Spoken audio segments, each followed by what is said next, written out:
मशहूर भारतीय क्रिकेटर रिंकू सिंह अब आने वाले दिनों में बेसिक शिक्षा अधिकारी के रूप में नजर आ सकते हैं। दरअसल इसे लेकर के उत्तर प्रदेश की योगी सरकार ने बड़ा फैसला लिया है, जिसके बाद बेसिक शिक्षा विभाग ने इसे लेकर के प्रस्ताव भेज दिया है। प्रस्ताव पास होने के तुरंत बाद रिंकू सिंह को बीएसए के तौर पर तैनाती मिल सकती है।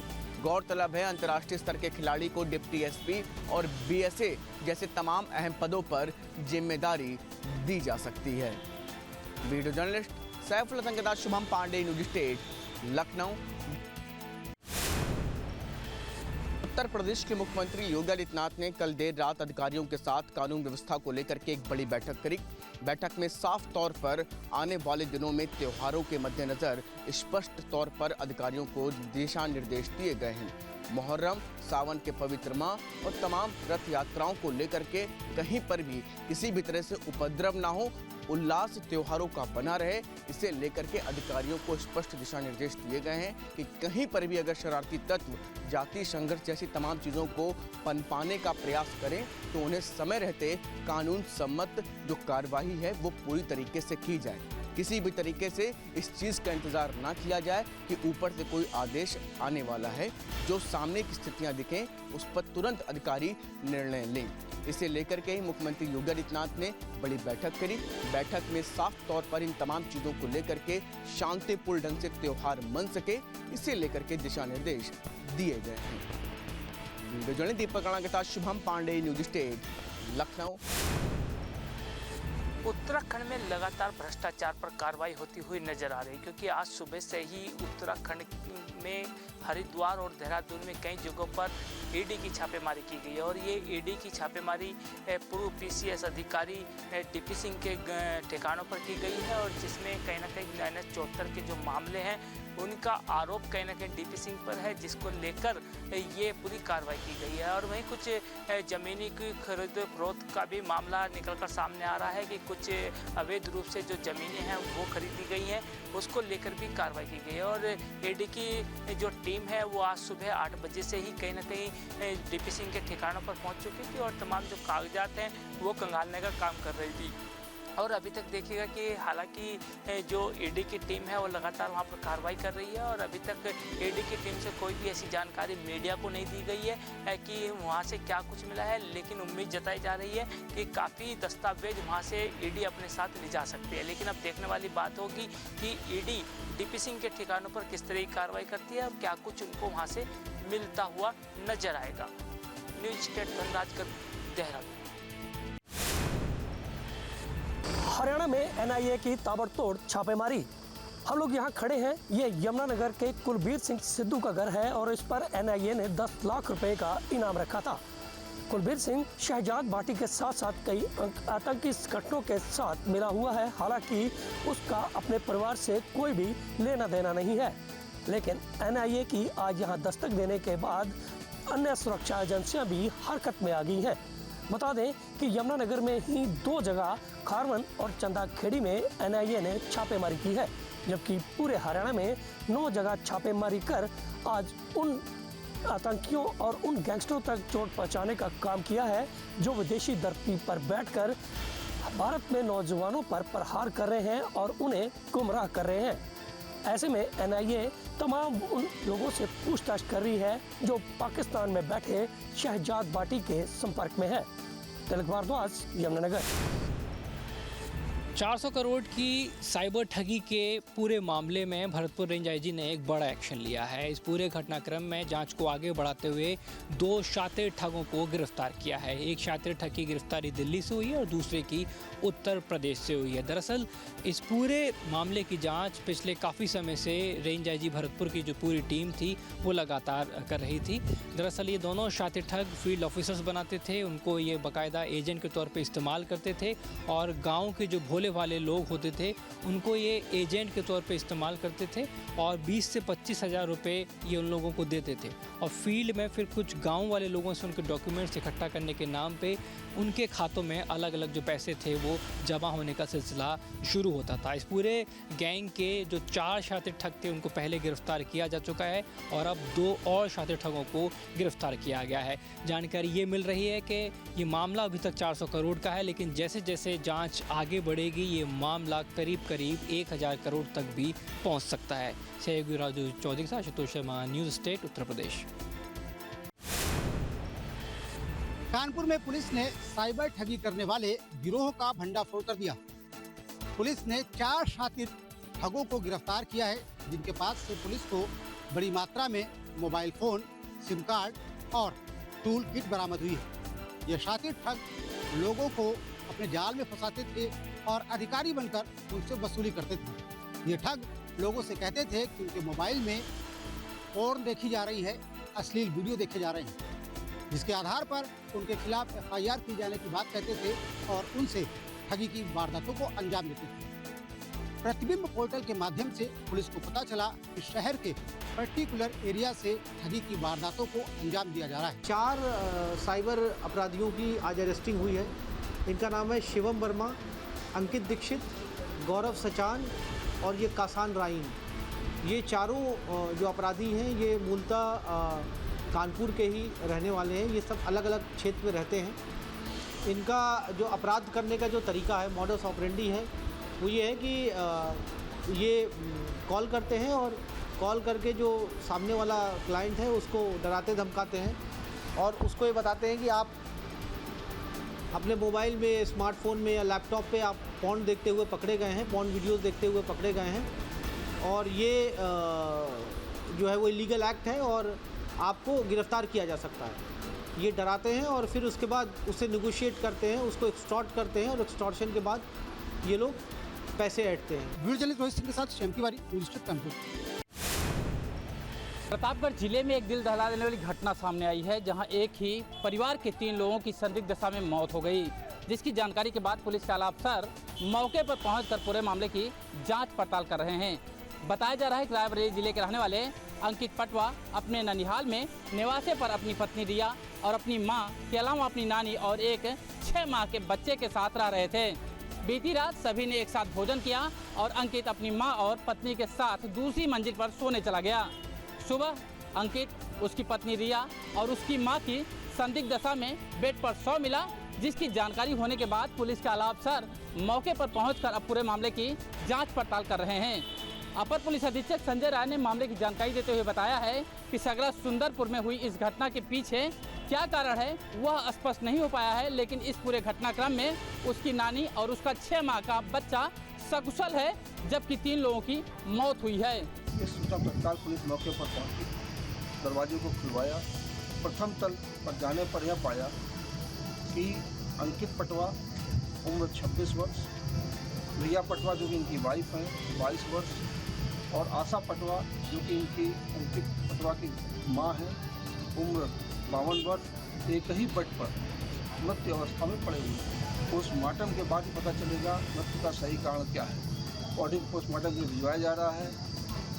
लैंड ऑर्डर की कोई समस्या नहीं। वहीं आसपास के लोग इस पूरे प्रकरण को जमीनी विवाद और सूदखोरी से जोड़कर भी देख रहे हैं।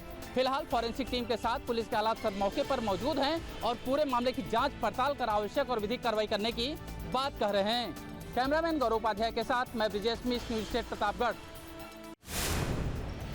देवरिया जनपद के रुद्रपुर थाना अंतर्गत विठलपुर गांव में पुरानी रंजिश विवाद को लेकर एक युवक को तालिबानी सजा की तरह लाठी डंडों से मारा जा रहा है, जिसमें उसका हाथ पैर बंधा हुआ दिख रहा है।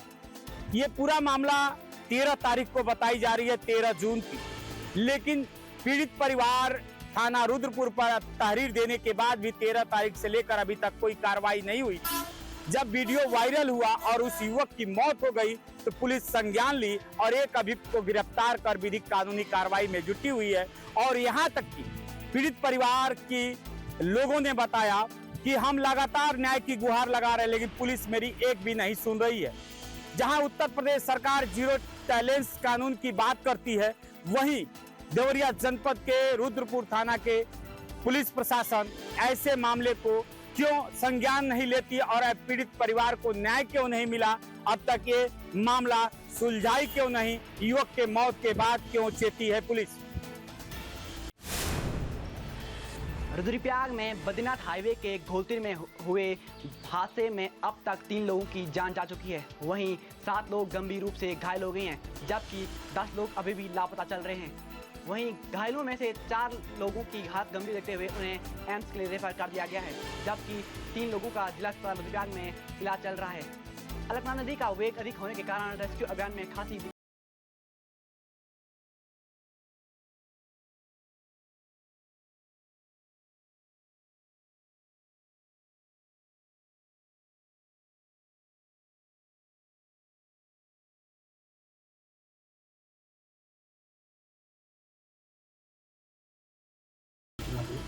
और इसमें लगभग जो डिटेल्स और इन्वेस्टिगेशन हुई है उसमें 20 लोग सवार थे टोटल।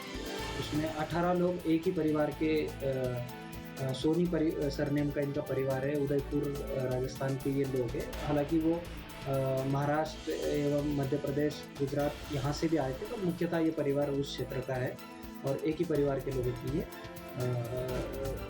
इनके साथ हादसा हुआ। इनमें लगभग 8 लोग जो बच से टूट गए या बाहर छिटक गए थे, उनको रेस्क्यू किया गया। उन सबकी तबीयत अभी स्टेबल है और हमें अभी तक 3 डेड बॉडीज़ मिली है, 2 एक मौके से और 2 नदी में। हमने लगभग 7 या 8 पॉइंट पे नदी में श्रीनगर तक वॉचर्स बिठा रखे हैं बॉडीज़ को ढूंढने के लिए। बाकी जो बचे हुए 9 लोग हैं, 8 लोग हैं, उनकी भी अभी खोजबीन चल रही है। Parveen Rawat, News State, Rudraprayag. प्रयागराज में सरकारी ज़मीनों पर कब्जे के मामले में माफियाती अहमद के रिश्तेदारों के खिलाफ मामला दर्ज हुआ है। अतीक के साड़ू इमरान जई और उसके भाई जीशान उर्फ जानू के खिलाफ पुलिस ने 2 मुकदमे दर्ज किए हैं। पुलिस और राजस्व विभाग की संयुक्त जांच में दोनों पर सरकारी और कुर्कशुदा ज़मीनों पर अवैध कब्जा करने, प्लाटिंग और निर्माण करने का आरोप है। तो करेली थाना क्षेत्र के बख्शी मोड़ा गांव में राज्य सरकार की सीलिंग एक्ट के तहत सील की गई जमीन पर इमरान और जीशान ने अवैध प्लॉटिंग की थी। इस मामले में एसीपी राजकुमार मीणा ने राजस्व विभाग के अधिकारियों के साथ स्थलीय निरीक्षण किया था। लेखपाल सुभाष चंद्र दिवाकर की शिकायत के बाद दोनों पर मुकदमा दर्ज हुआ है। दूसरा मामला ऐनुद्दीनपुर गांव का है।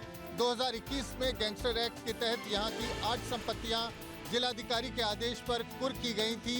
इमरान, जीशान, कामरान और उसकी मां जाहिदा बेगम ने इन कुर्कशुदा संपत्तियों को फर्जी तरीके से बेच दिया। जांच में पता चला कि इन जमीनों पर अब पक्के मकान बन चुके हैं। कई परिवार वहां पर रह रहे हैं और उनके पास रजिस्ट्री दस्तावेज भी हैं। करेली के प्रभारी निरीक्षक राजेश मौर्य ने स्वयं वादी बनकर दोनों मामले में एफआईआर दर्ज कराई है और मामले की सूचना उच्च अधिकारियों को दी है।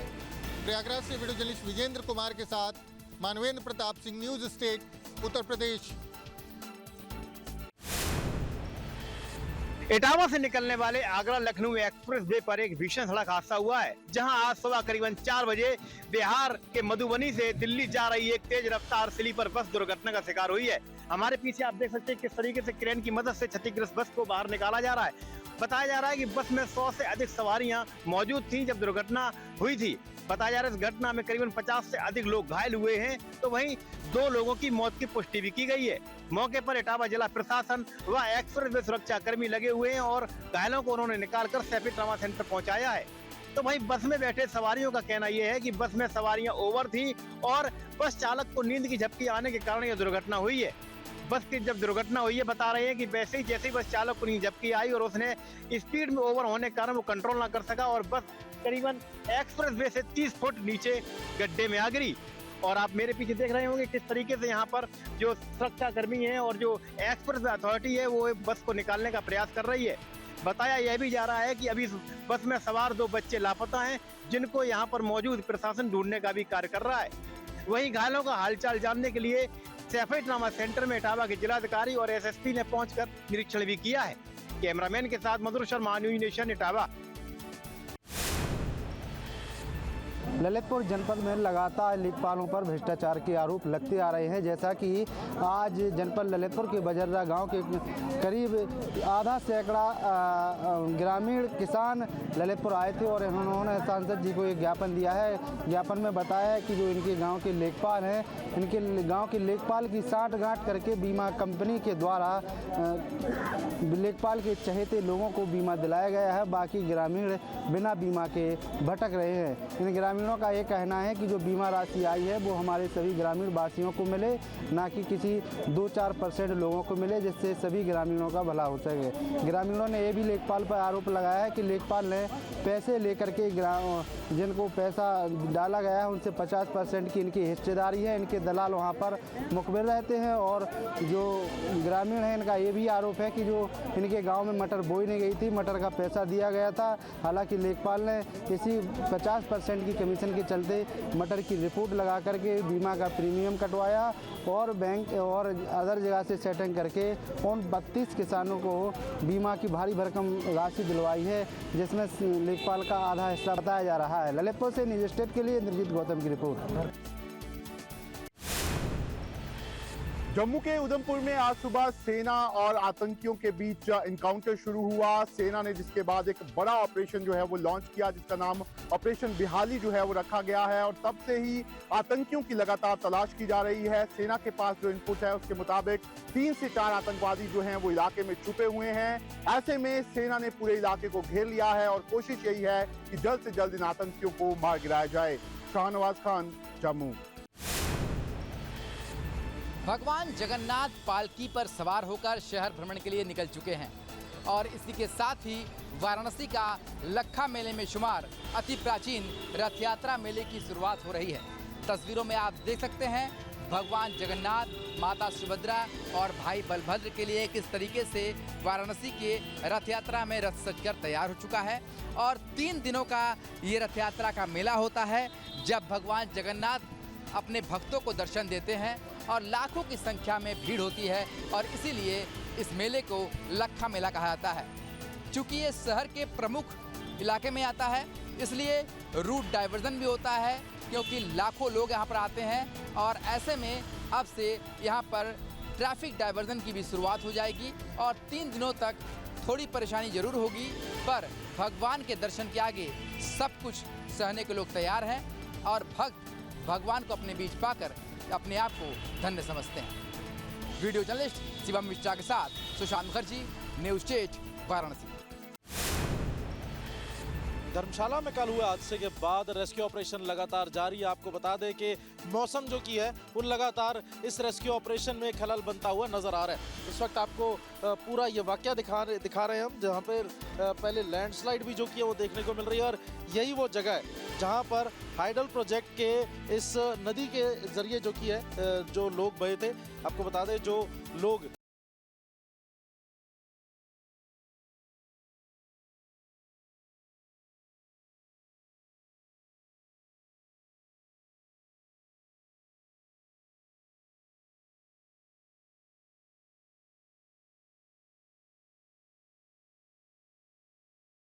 द्वारा जो किया है वो रेस्क्यू ऑपरेशन किया जा रहा है। अभी तक 3 शव जो किया वो बरामद किए जा चुके हैं और बाकी जो लोग हैं उनकी लगातार तलाश जो किया जारी है।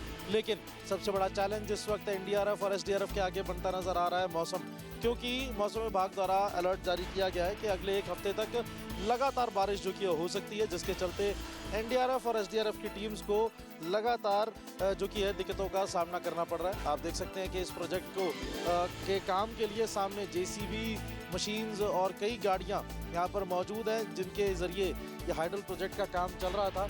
लेकिन कल रात को बहाव पानी का इतना ज़्यादा था कि कई लोग जो कि है इस बहाव की चपेट में आते हुए नजर आए। रेस्क्यू ऑपरेशन लगातार जारी है, लेकिन एनडीआरएफ और एसडीआरएफ की टीम्स को लगातार चैलेंजेस का सामना करना पड़ रहा है। वीडियो जर्नलिस्ट सचिन अरोड़ा के साथ अनमोल सिंह गुलाटी, धर्मशाला। जम्मू कश्मीर में मौसम विभाग ने ऑरेंज अलर्ट जारी किया है और बताया है कि 25 से 27 तारीख तक जम्मू कश्मीर के अलग अलग हिस्सों में भारी बारिश होगी और जो बारिश शुरू हुई है पहाड़ों में उसका असर भी देखा गया है। कल तवी नदी में यहाँ पर एक शख्स जो है वो फंस गया था, जिसके बाद एनडीआरएफ की टीम ने आकर उसको यहाँ पर रेस्क्यू किया गया था। लेकिन अब जो जम्मू कश्मीर पुलिस है वो लगातार तवी नदी के किनारे यहाँ पर पहुंच रही है और यहाँ पर अनाउंसमेंट जो है वो की जा रही है और लोगों से कहा जा रहा है कि वो तवी नदी से दूर रहें, क्योंकि अचानक यहाँ पर तवी नदी का पानी जो है वो कभी भी बढ़ सकता है। ऐसे में साफ तौर पर मौसम विभाग जो है उसकी चेतावनी के बाद अब जो पहाड़ी इलाके हैं वहाँ पर भारी बारिश जो है वो देखी जा रही है। खास तौर पर अगर हम बात करें तो राजौरी, पुंछ और साथ ही साथ जो उधमपुर के इलाके हैं वहाँ पर काफी बारिश जो है वो हुई है और उसकी वजह से यहाँ पर पानी का जलस्तर जो है वो काफी बढ़ गया है और बताया जा रहा है कि अगले 24 घंटे तक जम्मू कश्मीर के अलग अलग इलाकों में इसी तरीके से बारिश जो है वो होती रहेगी।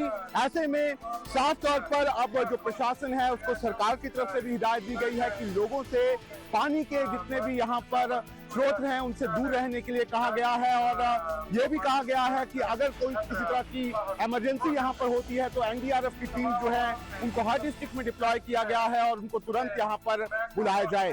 शाहनवाज खान, जम्मू। बिहार में आए मॉनसून के बाद गंगा का जलस्तर जो है वो बढ़ गया है। किस तरीके से जो लोग हैं वो नाव के साथ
जहाँ भक्ति है हर शब्द में, कथाओं में छुपे हैं दिव्य रहस्य और ज्योतिष देता है जीवन को दिशा। धर्म से जुड़ी हर बातों को जानने के लिए हमारे चैनल स्तुति को सब्सक्राइब करें।